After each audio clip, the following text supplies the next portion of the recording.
Hi, this is Roy Worley. Welcome to the interview show that brings on guests from all walks of life. Yeah, it's here that they tell their stories and delve a little deeper into their lives to see what got them where they are. So grab a drink, have a seat, and relax, because this is the Leo Effect. When was the last time a short movie shook your emotions to the core? When was the last time a short movie caused you to rethink everything you stood for? When was the last time a short movie made you proud to be an American? When was the last time you felt the emotion to stand up and cheer after a short movie? The new short movie, I've Got Your Six, written and directed by Bill Foster, one of the industry's newest and fastest climbing directors, will answer all of those questions. Rarely has there been so much packed into a short movie that when you leave, you'll feel more proud of our American military veterans. A movie that was cast only with American military veterans will have you on the edge of your seat, cheering for our veterans and what makes America great. I've Got Your Six will be hitting the film festival scene soon. Be prepared to drop what you're doing and go see this powerful movie when it comes to your area. Hello, ladies and gentlemen. Welcome back to another episode of the Leo Effects. I hope you all are having a wonderful day. I'm about to have a great interview with a great guest. His name is Anthony DiJoseph. I'm very excited to have him here. He's kind of an interesting take on this show. I haven't really done anything like this before, so I'm kind of eager to see how this goes. And how are you today, Anthony? I'm well. I'm still alive and kicking. And how are you? I'm hanging in there. I'm hanging in there. Social distancing and all that, staying all locked up. That's for sure. Yeah. So what exactly brings you to the show today? What is it that you're here to talk about? So I am a practicing hypersensitive medium, which means that I connect with those who've crossed over and energetic frequencies.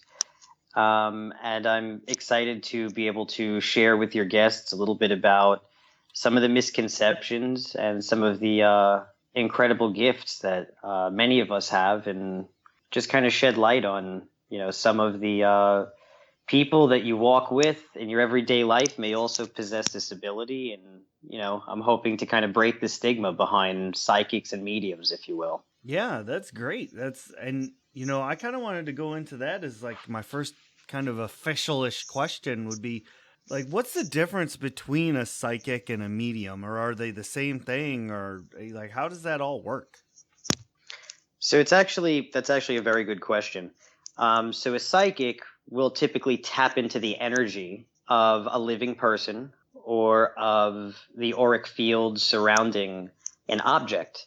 It's a vibration, and they will also foretell the future. They may be able to see the past, the present, but a psychic does not fluently communicate with those who have crossed over.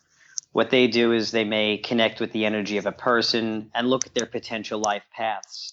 A lot of the times you'll see them in, Hollywood movies, you see, where they're gazing into the tarot cards and, now they've got the story of the potential future outcome. So a medium is somebody who will fluently interpret messages on behalf of those who have crossed over. Those messages come from the spirit energy of a loved one. So when I say spirit energy, it's kind of like whatever it is that makes your heart beat. Well, you go to the doctor, you get an EKG. For your brain, if you will, people do EEGs. That energy can survive outside of the physical body. So that's what a medium is connecting with, the vibration or energy. I see. And is this something that you've always been able to do? Yeah, I say, unfortunately, it's never ever been something you grow into. It's just kind of there. And I think if it went away tomorrow, I would be a doctor. That's what I was thinking. But it's something you're born with. And then there are people that develop it. But sometimes, when you're born with it, it's kind of like, everyone can sing, but how many people are professional singers? Mm-hmm. But it's a 50-50 curse blessing. Definitely something you're born. Okay. All right. So it's not something that you can just kind of one day say, oh, you know what? I think I want to be a psychic and just learn how to do it? I believe that people can. You can learn to play the piano, but will you be a Beethoven? Definitely not. So there are people that do practice it. There are underdeveloped. There are people that are very well developed psychics and mediums out there, but then there are those out there that are a little bit they're a little bit different. It's their life's path, their life's calling from young. They're never truly a kid. They're truly an older soul within a younger body, if you will. Gotcha. And you had just said that it's kind of a curse and a blessing. How is that? Well, it's the reason I say 50-50 curse blessing is because you don't have a normal life. Your life is basically surrounded by people who are in need of connecting with loved ones. They have a case.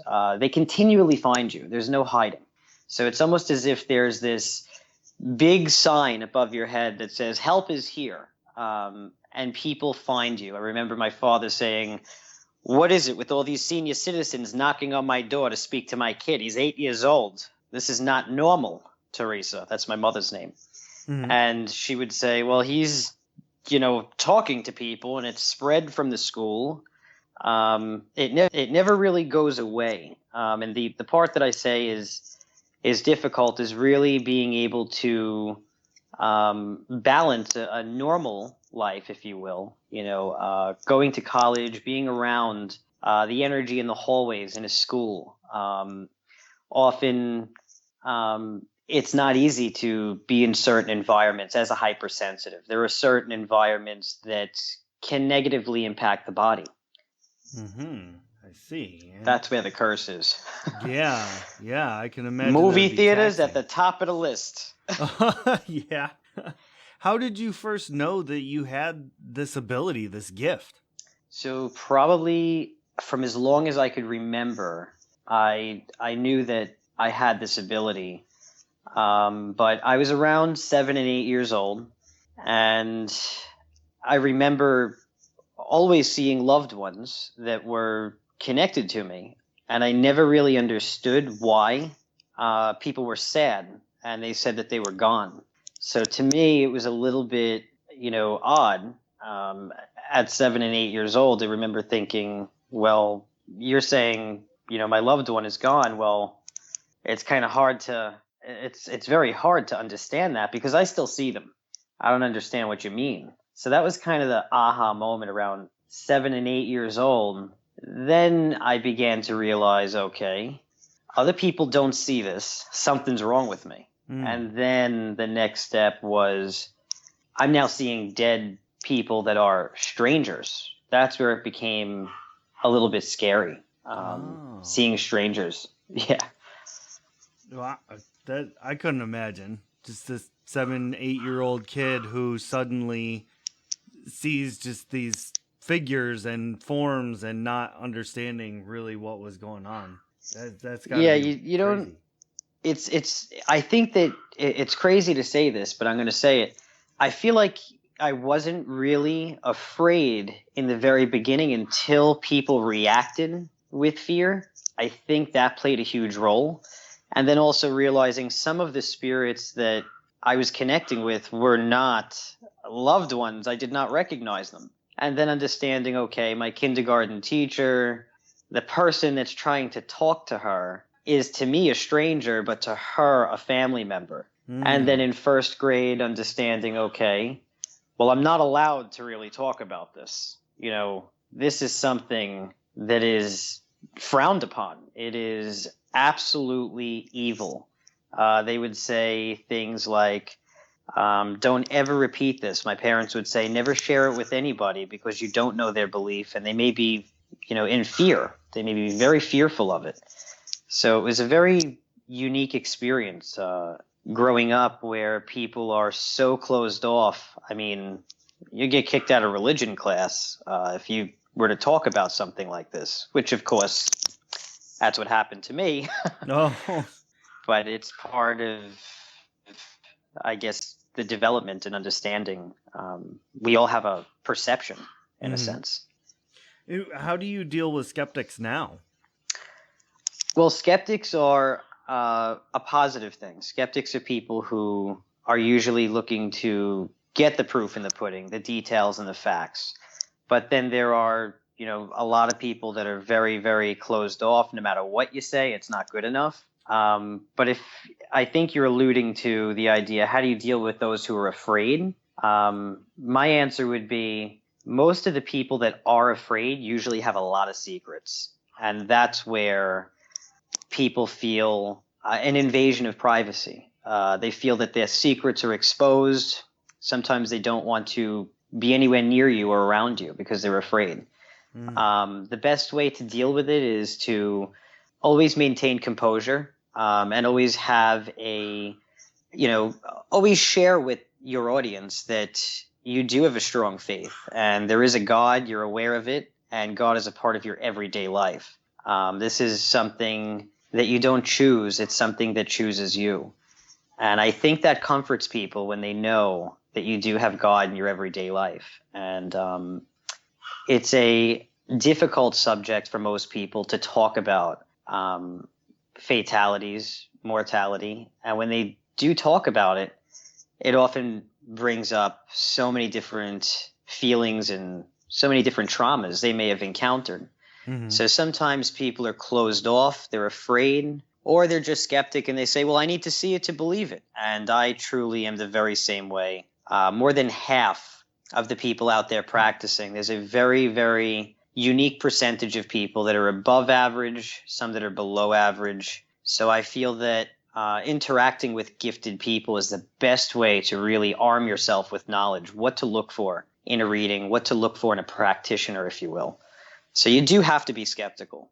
Okay, that's a fair answer. How do you know who to help? Like, are there good forces, bad forces? Or, do you consider when you see a spirit, let's say, do you know automatically that they're good or bad and that you should help them or not help them? Well, that's an excellent question. So right away, when you do connect with an energy or spirit, you'll know right away if this entity or spirit falls under a wavelength or vibrational frequency. You'll know if they are in distress, if they are of a higher frequency or of a lower frequency. So you'll know right away. Do I encounter low-level entities? For the most part, no. But it all depends on where you're going, because sometimes there are entities that are connected to property, buildings, objects, and some of those energies are of a lower vibration. So you kind of know right away. And then when it comes to helping them, some of them just need like your typical counseling in a sense. They just need to know that it's okay to let go of this physical world because there is another place that you go. And you pray for them and you help them cross over in a sense. So I think that a lot of the times people perceive energies as bad, but in reality, sometimes they may be just full of emotions. Yeah. And you had made mention before, like a movie theater's a crap place to go. Crowded. Yeah, super crowded and everything. But like, how else does this affect your daily life? Like, do you just walk down the street and it happens, or is this something you kind of have to focus on?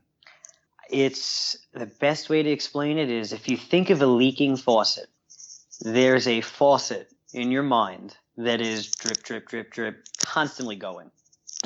And then there's this valve. You kind of learn that there's a valve, and once you sit down and you're prepared for a meeting or a session and you have a sitter there, a person, client, whatever you want to call them, there's this valve, and once you open up that valve, it's like full force. But throughout your everyday life, your daily life, there are places like movie theaters where anywhere there's a large crowd of people, more living people equals more dead people. So the only time I'm in a crowd is if I'm working. If I'm working, I'll be in a crowd. You'll never really see somebody that is considered a hypersensitive in a crowd, especially if they're hypersensitive to energy. So There are other areas, concerts, bars, casinos are the worst. Yeah. Casinos are just on the top of the list. Oh, okay. Um, So just in a normal everyday scenario, you've learned to kind of distance yourself from those areas. yeah, I mean, distance is a nice way of putting it, but I kind of rule them out of my life completely. Yeah. It's better for me, and it's not it's not where I belong. Gotcha. So Gotcha. And you had something happen in your life that kind of changed your view, was it? That when you were 17? yeah, yeah, I had a near death experience, Mhm. and I was 17. It was my graduating year, and I actually had someone tell me that I would have an experience, and I was like, absolutely not. That was my first real encounter with somebody who was really, really gifted. I then understood after that near death experience that there was so much more to my life and why I was stuck this way. I felt I was trapped in a sense. Mhm. And I didn't understand, well, if there is a God, who is God? Well, where exactly is heaven? Where do all of you people go? So what is wrong with me? And I was pretty angry at 17. I wanted to be as normal as a regular 17-year-old would want to be. So I never ever would tell anybody or discuss it, but even relocating from south side of Long Island to the north side of Long Island, no matter where you go, the gift would follow you. So I couldn't really run away from it. So I think at 17, I felt I wanted to go right into college. I wanted to be as normal as possible. And that near death experience is what it took for me to understand, like, this is not going away. This is your life. And Yeah. there is much more that you have to do here. Wow. That had to have been quite the experience. And especially after somebody told you that it was going to happen. That had to have been quite the eye opener. Yeah, that was definitely, I don't like to say spooky, but it was spooky. 100%. There was no coincidence. That was not a lucky guess. Yeah. So it Yeah. was unbelievable. But it was so quick. When I tell you, it was like a sneeze. It was like, boop. And it was not painful. It was not a big problem. It was so quick that I no longer have any fear of leaving the physical body or of death at all. And I do feel if I could do it again tomorrow, I would, as crazy as that sounds. Wow. Okay. Dang. When you finally kind of shifted your life and figured out it's not going away and things like that, how did you start using your gift to help people? So I always had people that would seek me out to connect with their loved ones. And then at 17, I kind of said, okay, I'm not going to push this away anymore. I'm going to see where else can I help people? What do I do? And sure enough, I ended up helping people from the legal realm to the medical realm to people in real estate. I mean, I had no idea that there was such a broad spectrum where I would be working in all of these areas and I would be in the middle of everything as a medium would be. It was so incredible to see that people dealing with commercial real estate, they needed somebody to check the property and find out, why are these people uncomfortable, and to corroborate stories where people often would see an apparition or someone who is not crossed over, or there were emotions flooding through this area where something tragic had taken place. A lot of the times they just needed somebody to sweep the property and really corroborate a story and help connect with some of the tenants or residents and say, this is normal, and it's going to get better, and often bring peace to the area. So that's one area. And then in the legal realm, a lot of the times I would have people seeking me out from private investigation companies to lawyers to law enforcement personnel. and every one of their stories differ. They're all looking for the common denominator in a story. So it's kind of like, yeah, okay, we may be searching for a person, we may be searching for an item, we may be looking for just about anything. And a lot of the times, I just feel that the phone would go off and the universe would align, and I would end up with these unique stories where people were asking for help, and I felt that I was guided to do it. I never did any kind of, meditation classes and all kinds of BS, anything where you sitting down, any kind of development. It just kind of happened naturally. And I just felt that once I stopped fighting it, my life became much easier. That's great. That's great to hear. It's always good when life gets a little easier. Yeah. And how do you use this in the realm of like palliative care and things like that, hospice? Like, how do you help people in that scenario? So a lot of times, people will call me in, and palliative care is part of a process where people get approved for hospice or end of life comfort care. Mm-hmm. A lot of the times, there could be a patient who is nonverbal. There's many different situations that can cause this. However, some of these patients, they have a story. They have a story to tell, and they are able to communicate through telepathy, the same way that the departed communicate with a medium.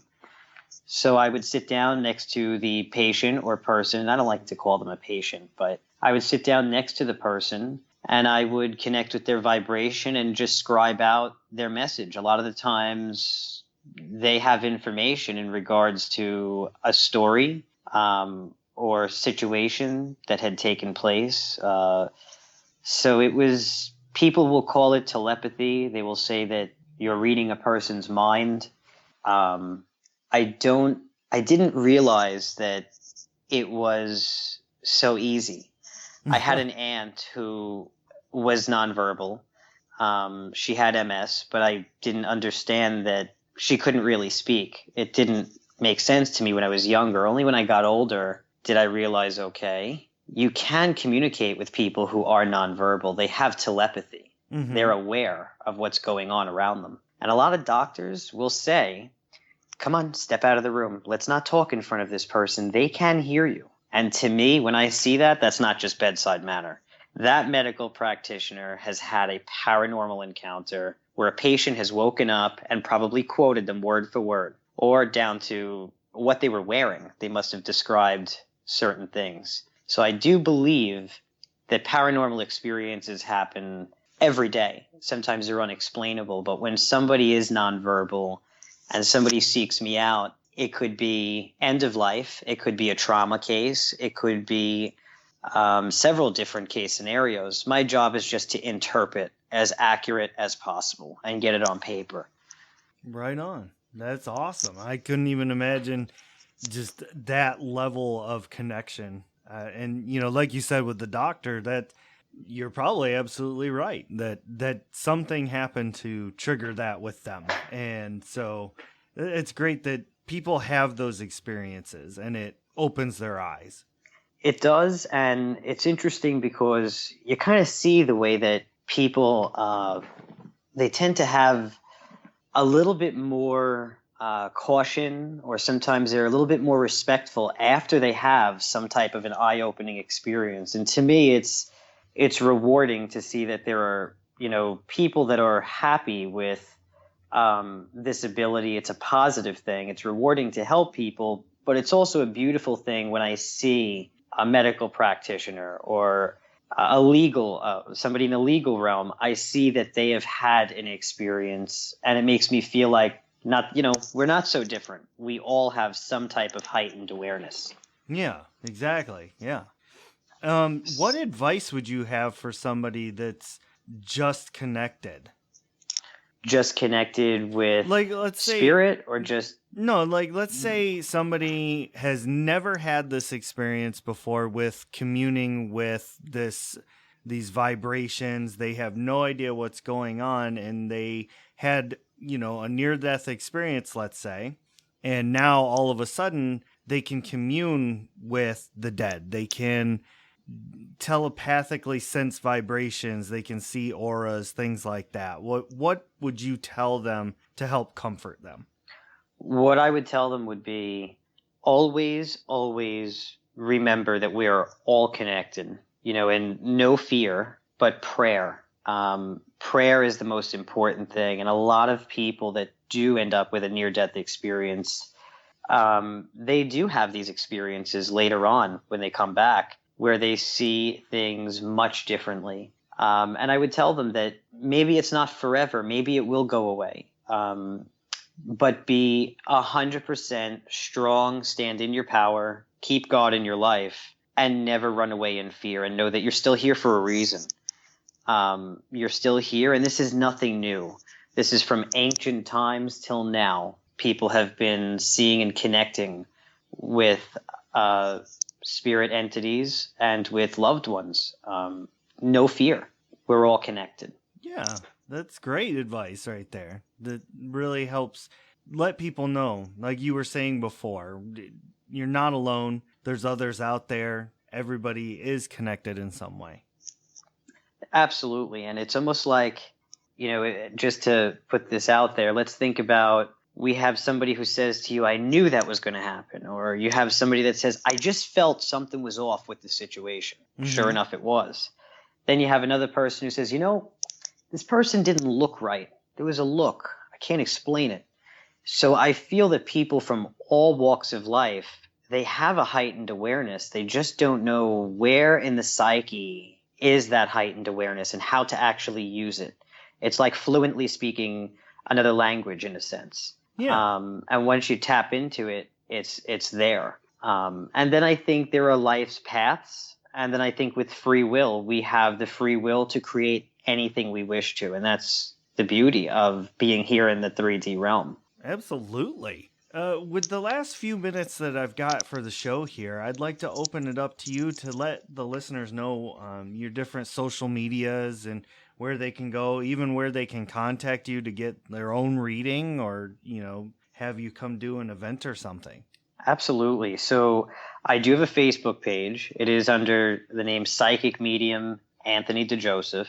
I do have an Instagram, which I'm still learning the ins and outs with. I'm a little behind with social media. So the Instagram is at Anthony DiJoseph. And I do have an office contact number, and that number is 631-858-0588. I do take private sessions. I do group sessions, mostly operating remotely because of everything we have going on during this time. Right. And it's a beautiful thing to be able to help people. And if you were all tuning in today and you enjoyed the session, feel free to definitely check out some of my pages. Yeah, fantastic. Thanks so much. Thank you for coming on the show and talking to me today and enlightening me on, all the differences and what it really means to be a psychic and a medium. Absolutely. And thank you so much for having me. Absolutely. Anytime. And thank you to the listeners who tuned in to check it out. Make sure to go to the Facebooks and the Instagram and check out Anthony DiJoseph. He's a great guy. I've had a lot of fun talking to him, and I think you might enjoy a reading as well. So thank you all very much, and we'll see you all next time. Oh, now that was an awesome interview. Thanks so much for listening. You all are so great. And don't forget to head to Facebook, Insta, and Twitter and follow The Leo Effects. If you want to hear some comedy and ridiculous voices, check out Shattered Dungeons on YouTube and all other places podcasts can be heard. And you'll hear me voicing crazy characters, usually pretty terribly. So thank you so much. You all are the absolute best. And we will see you all on the next episode.